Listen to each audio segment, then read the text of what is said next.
Hello, and welcome to my podcast, Good Grief. My name is Dr. Christine Malone, and in this podcast, we talk about trauma, tragedy, and survival. In each episode, I will interview someone that has gone through grief in some way, and we will discuss the impact it has had on their life.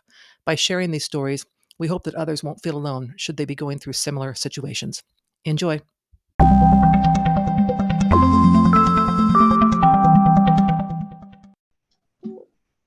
Okay, so yes, thank you so much for joining us today.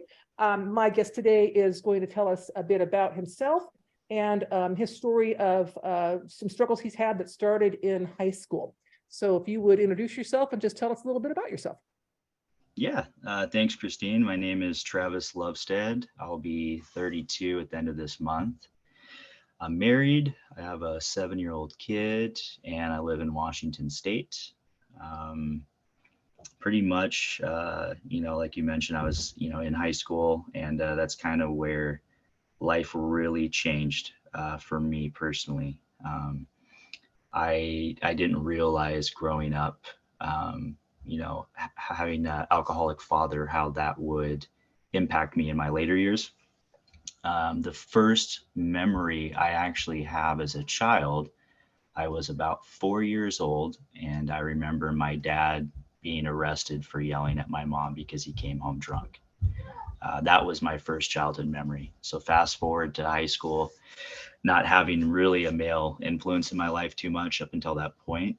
Um, Trying to figure out how to be a man, how to be a good person, what I want to do with my life, who do I want to become. That's hard to figure out at 14 years old.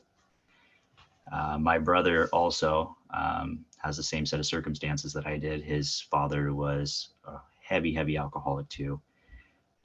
His dad was actually violent with him. Mine wasn't. He just wasn't really around. And so me and my brother, of course, go figure, I guess have the addict tendencies and genes in us, whatever you want to call it. My brother went down the primarily alcoholic path. That wasn't so much of interest to me. I kind of found my toxic passion in drugs. And when you're that young, you just don't understand the repercussions and complications from that long term. And you have no idea what being an addict really is until it happens to you.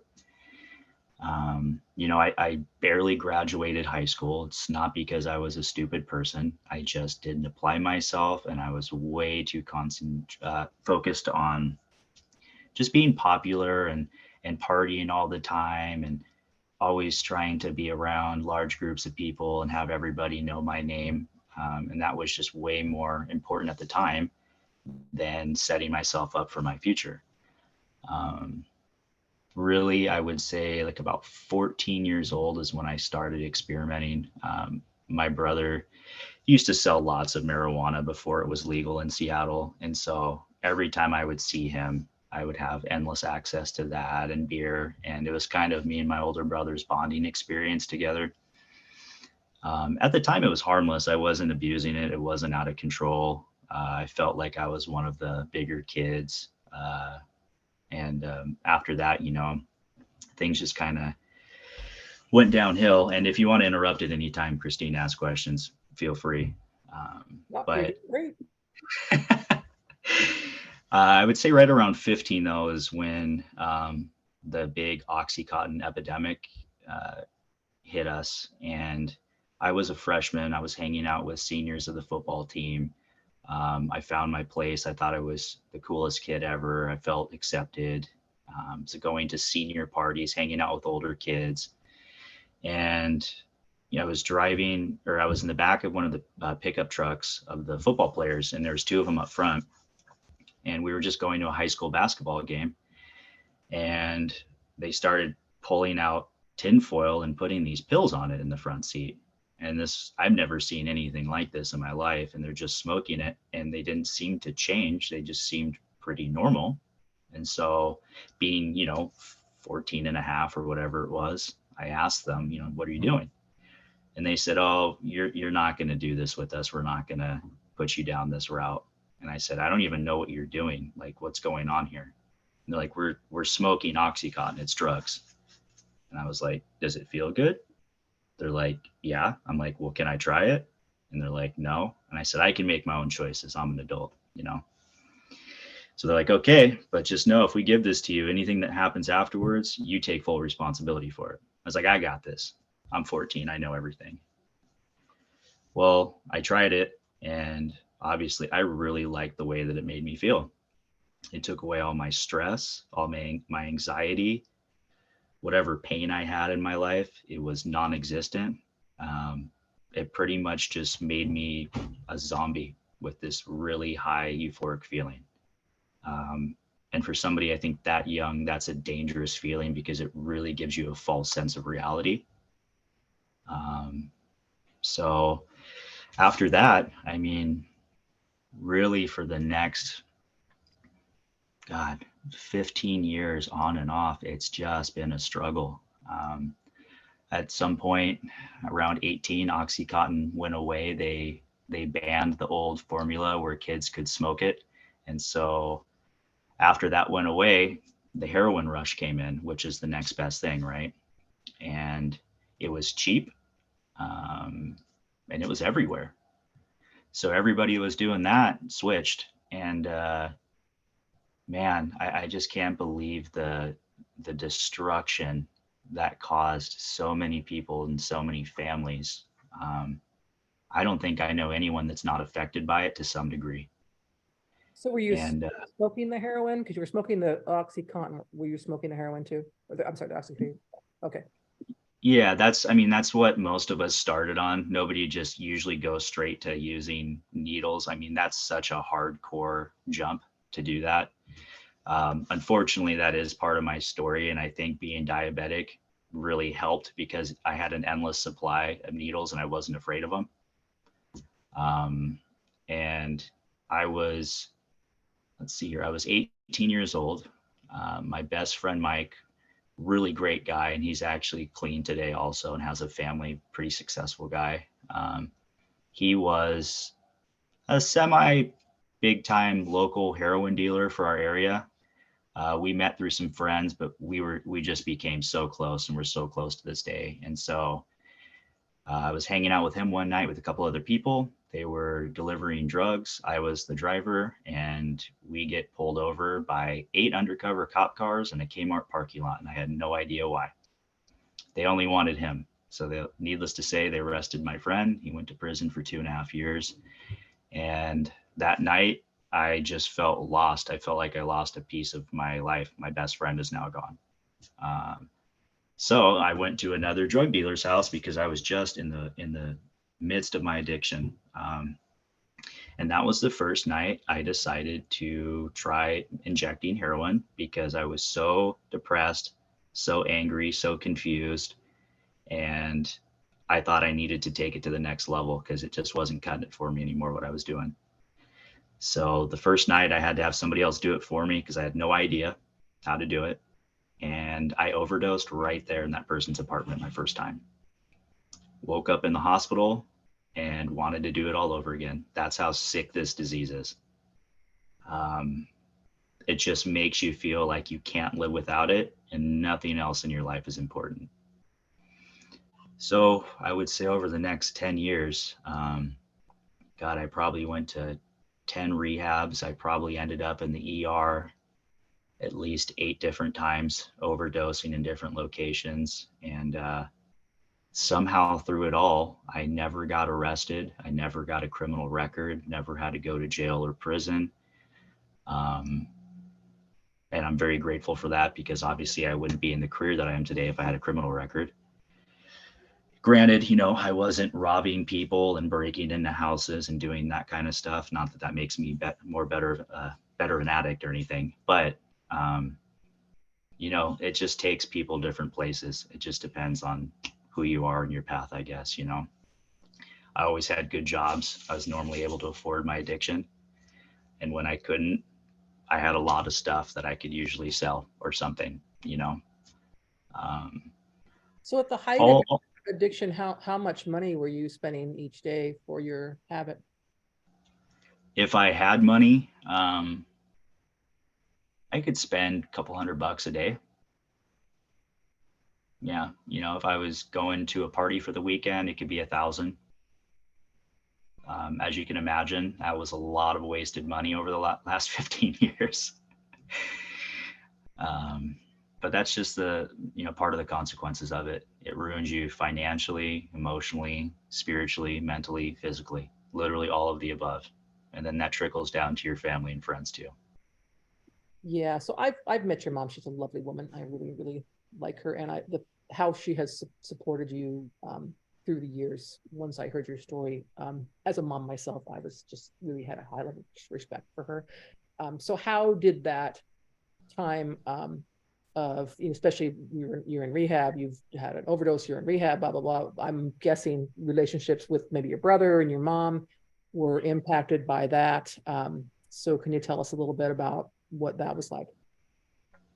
Yeah, so me and my brother never really had a good relationship. My brother's 10 years older than me, and I don't want to say anything bad about him, but uh, he was always so focused on trying to be the center of attention that he thought I was being the baby, the apple of our mom's eye, when in all reality that wasn't true. And so he always resented me just for being born. He always thought I was my mom's favorite, which wasn't true. And he just created this whole narrative around who I was as his brother. And it made it really difficult um, to have any type of relationship with him. Um, when we were both using together, that was probably the only time that me and my brother actually got along and had any sort of relationship and fun. As soon as we both got clean or semi clean, his view towards me got even more destructive. He didn't want to be around me. He thought I was the problem in everybody's lives, that I ruined every relationship. It was just me, me, me. It was all my fault. And it was just really hard to be around somebody like that. I have two brothers, but one that I grew up with, and the one I grew up with, we don't want anything to do with each other. And it's hard to separate your brother out of your life when that's been somebody that you've looked up to your whole life, but he doesn't even realize that or care. Um, and the last time I was in the hospital and I almost died, and my mother went over there for to be consoled, because she thought she was losing me, of course, and my brother was not sensitive to her and what she was going through, didn't even care what was happening to me, never called and reached out to me to offer any support or love or anything. And that was kind of the nail in the coffin for me at that point for the relationship. Not that we had one, anyways, but I just realized, I mean, I don't want to be jealous of my brother. I want to have a relationship with my brother. And if he can't be the same way, there's no point of trying to chase somebody down and change their mind. Outside of that, the relationship with my mom, it's kind of been like a roller coaster our whole life. She's always loved me, always supported me, even when she shouldn't have. But it's because she also knew too that if she just was there for me and my brother, at some point, she had faith that we would figure this out and get through this. And if it wasn't for her, I can guarantee you I would be in prison or dead or homeless at this point. It's for her love and her support is the reason why I'm here today, honestly. She always believed in us, even when we didn't believe in ourselves. And And I don't, I'm going to guess from the people you know who are in recovery that your mom was kind of different than a lot. I know a lot of parents just step back and just do that whole so-called tough love thing and figure, you know what, I'm not going to be around and watch him destroy himself and so on. So, um, yeah, I like that your story includes that, having that support from a parent, someone who loves you and sees that there is a light at the end of the tunnel, can be part of someone who's in that active addiction can think about. yeah, yeah, no, exactly. And I don't know what the statistical numbers are as far as people coming from a traumatic background or not having support or not. I mean, I don't really know, but from what I could gather, most people either don't have family anymore, or their family doesn't care about them, or their family's dead, and they just had to do this all by themselves. And I feel like that's a lot harder to get through addiction when it's you against the world, you know? Yeah, I would imagine so. So tell Yeah. us how you got to the point where you are today. So I know you're a successful real estate broker and a loving husband and dad. I know all these wonderful things about you, but I given what you've been through, what has been the path that got you there? You said you've been to rehab more than once, so obviously one stint in rehab didn't do it. So what was it that finally got you to say, I'm done. I'm going to start working on recovery? I think after this last time, almost 2 years ago, when I was in the hospital and I woke up from that coma, kind of having, in a sense, lost everything again. And then having to learn how to like walk and take care of myself and eat food, just these basic human, things. And I just realized that I need to make the most out of my life. I know that I can't live in this fantasy world every day that everything's going to be perfect, but I just, I'm 30. I was 30 years old at that point, and I'm like, I just need to like continue to get my shit together. I mean, I owe my mom that. I owe my child that. I owe whatever partner I'm going to be with in the future that, and I owe myself that too, most importantly. And God knows it's not that I didn't have enough life experience or maturity at that point from all the experiences.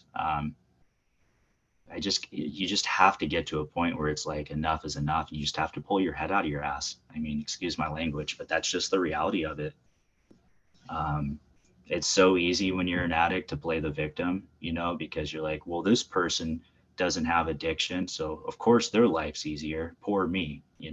Um, and it's true, and it's a valid excuse, but at the same time, if you use that for everything and you believe that, you're never gonna achieve anything in your life. Honestly, it's this being stuck in this mindset of the world's against me. I was dealt a shit hand of cards in life. Oh, poor me, poor this. But what I've realized is addicts and alcoholics, out of all the rehabs and all the meetings that I went to and social events and whatever, they're some of the most like artistic and smart people inherently that I've actually ever met. And like, can you imagine if these people got and stayed clean, what they could actually do too if they believed in themselves and had support? Like, it's insane.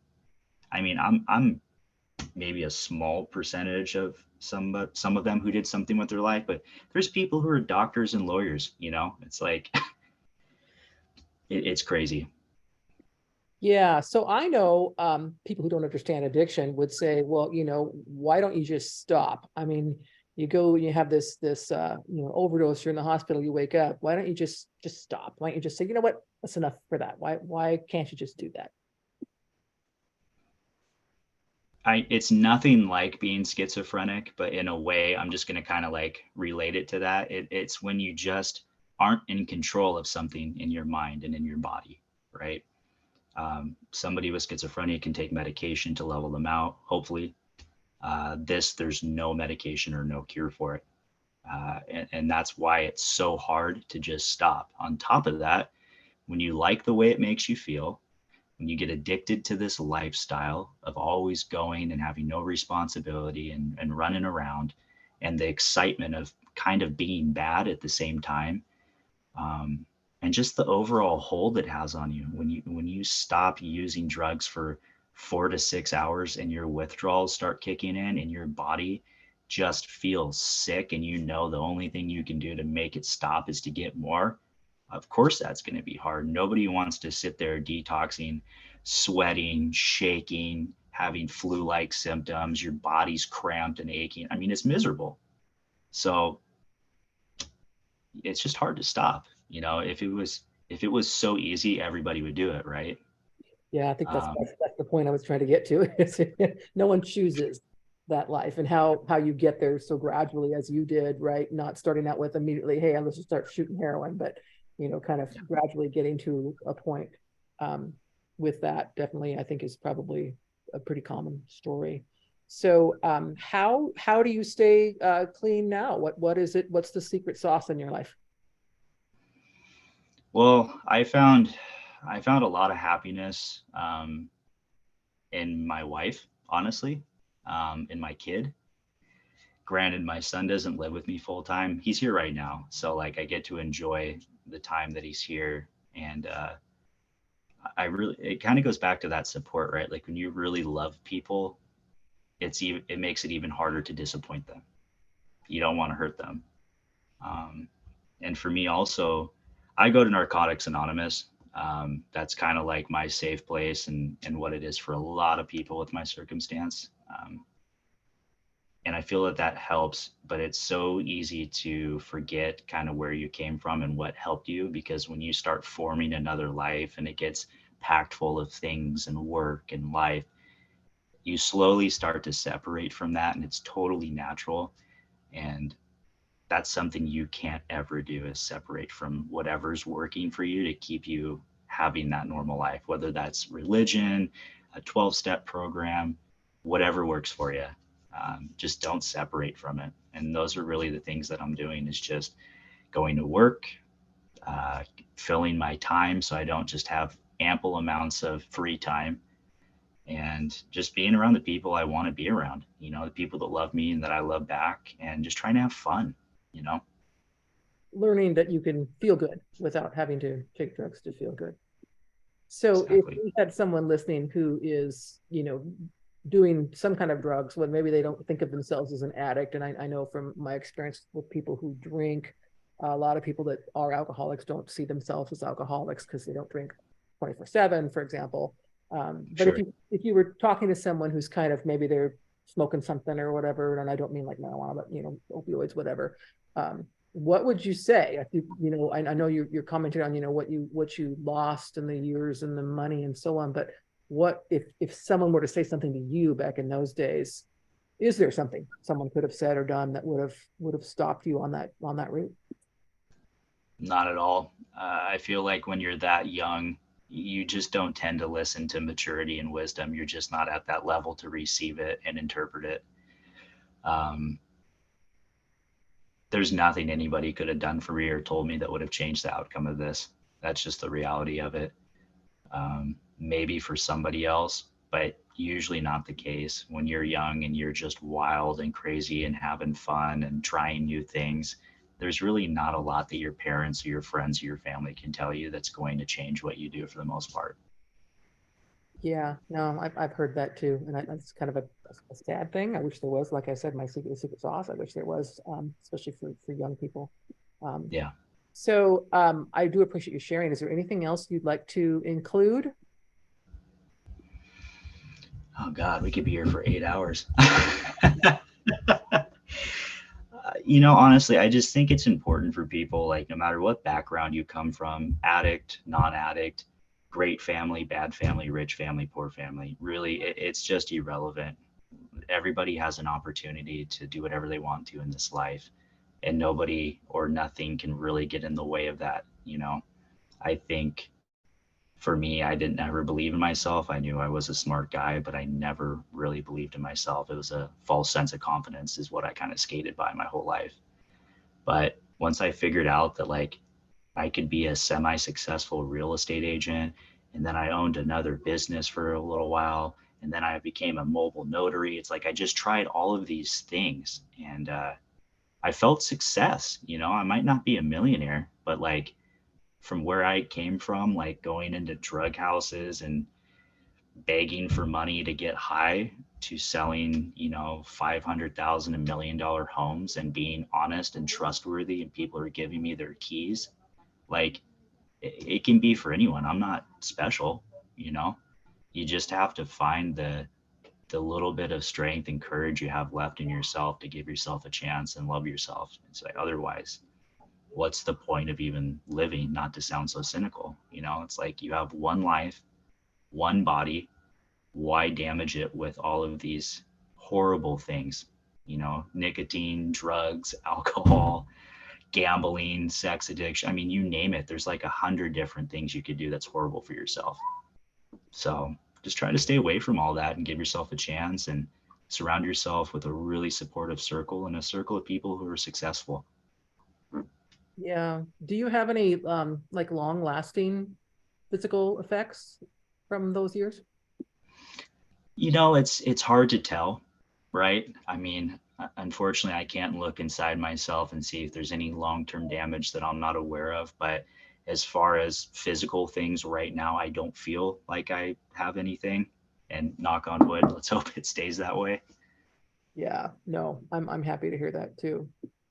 Okay, Travis, thank you, thank you, thank you. It's always a Of pleasure course, to thank be you. with you, and thank you so much for being my guest. Um, I really appreciate you, and I am so proud of you that it actually makes me kind of want to tear up when I say that.